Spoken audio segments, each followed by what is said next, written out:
Жеңіс парктың жағындағы су. Оның үстінде мына бір аққулар жүр. Аққулардан обалды мына судың іші сасып кеткен, мына бір балдыр деймай, исі қолқан алады. Мына балдырды бір неменен алып тазалауға болады ғой. Мына су былығып кеткен, көрдің бе? Мына су сәпсем былығып кеткен. Адам ары өтеді, бері өтеді, мынаның исі қолқан алады. Өшірге ақшасын алып, адамдардың қыдыртып, Жеңіс паркі деп жатыр ғой.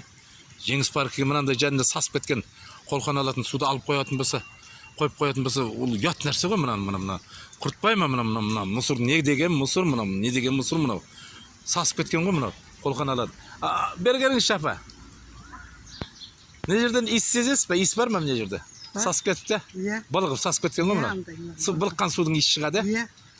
Ят қой мына, ят мынау, ят. Қалаң қақ ортасында мына бір су сасып болсындар. Мына бір мұсырлар тазалауға болады ғой. Мына мұсырдың бәрі тазалап тастаса, мынаның сасыған иісі кетеді ғой. О, үстіңгі жағына, оны үстіңгі жағына не қойып қойған жағы, шомылатын жер қойып қойған. Bir заходы 5000 теңге. Оған шомылып болмайды. Мынадан ауру шығады адамнан, адамға ауру шығады.